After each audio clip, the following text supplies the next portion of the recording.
नमस्कार दोस्तों। सोशियोवेयर में मैं एक बार फिर से आपका स्वागत करता हूं तथा आज जो अनसंग हीरोज का चैप्टर 3 में लेकर आपके सामने आया हूं, ये एक ऐसे वीर योद्धा को समर्पित है जिन्होंने कहीं न कहीं तो पूरे असम को, पूरे नॉर्थ ईस्ट को ये परिचय दिया कि यदि आप इंडियन आर्मी में जाके इस तरह की वीरता को दिखाते हैं, तो ये पूरे नॉर्थ ईस्ट के लिए, पूरे असम के लिए एक सम्मान की बात होती है। तो पूरी जानकारी के लिए वीडियो के एंड तक बने रहें तथा यदि वीडियो पसंद आए, भारतीय सैनिकों की वीरता आपको पसंद आए, तो वीडियो को जरूर लाइक करें तथा चैनल को सब्सक्राइब कर लें। तो आज हम जिनके बारे में बात करने जा रहे हैं, उनका नाम है लेट कैप्टन जिंटू गोगोई। ये इनका संबंध जो था वो असम के गोलाघाट जिले के एक छोटे से कस्बे से था तथा इनके पिता जो थे वो इंडियन एयर फोर्स में एक ऑफिसर रैंक के अधिकारी थे। ये घटना है कारगिल युद्ध की। कारगिल युद्ध में कैप्टन जिंटू गोगोई को ये टास्क दिया जाता है कि आप काला पत्थर के जुबर हाइट्स पर जाएं तथा वहां पे पहले से घात लगाकर बैठे पाकिस्तानी सैनिकों को जुबर हाइट्स से पीछे धकेलें। ये जो जुबर हाइट्स थी, इसकी ऊंचाई काफी ज्यादा थी तथा यहाँ तक जाने के लिए जो रास्ता था, राशन एम्युनिशन तथा सैनिक सहायता भेजने का जो रास्ता था, एनएच, जो श्रीनगर से लेकर लेह को जोड़ती थी, इस पे पाकिस्तानियों ने पहले से कब्जा कर रखा था।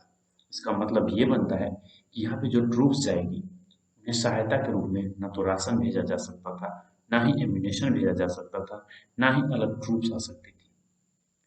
कैप्टन जिंटू गोगोई तथा उनके साथियों ने वो जो जुबर हाइट्स की पहाड़ियाँ थी, उसको बड़ी मुश्किल से धीरे-धीरे कर चढ़ा तथा जब वो उस पहाड़ी को चढ़ जाते हैं, तो उन्हें पता चलता है, वो सीधे पाकिस्तानी सैनिकों के सामने जाकर खड़े हो जाते हैं। इतनी ऊंचाई को चढ़ने के बाद शरीर से थक चुके पर मन में ये संकल्प लेकर कि ये जुबर हाइट्स को जो है उसे भारतीय सैनिक के कब्जे में लेना है, वो वहां पे उनके सामने खड़े होते हैं।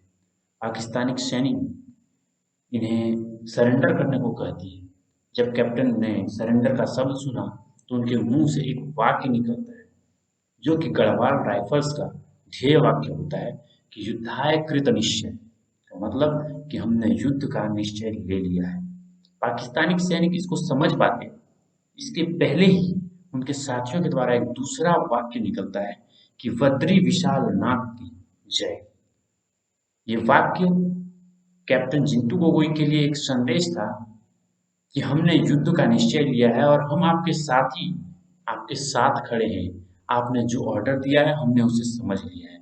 और ये दो लाइनों के बीच जो समझ थी, इसके बाद भारतीय सैनिक के जितने जवान वहां पे, जो गिने चुने 7-8 जवान वहां पे मौजूद थे, उन्होंने दनादन फायरिंग स्टार्ट कर दी और सामने खड़े पाकिस्तानी सैनिकों को ये समझने का मौका ही नहीं दिया कि इन्होंने युद्ध स्टार्ट भी कर दिया। चारों तरफ से पाकिस्तानी सैनिकों ने इन्हें घेर लिया था और इनकी फायरिंग से वो बिल्कुल इस तरह से अचंभित हो गए, उन्हें लगा कि ये सरेंडर कर देंगे, पर इनकी जो रणनीति थी, उसने पाकिस्तानी बंकरों को तथा उनके सैनिकों को इतना ज्यादा नुकसान पहुंचाया कि दूसरे हमले में ही, जब इनका दूसरा ट्रुप, जो इनके दूसरे साथी जो बाद में इनकी शहादत के बाद वो पहुंचे, उन्होंने आसानी से इस हाइट्स को, जुबर हाइट्स को अपने कब्जे में लिया।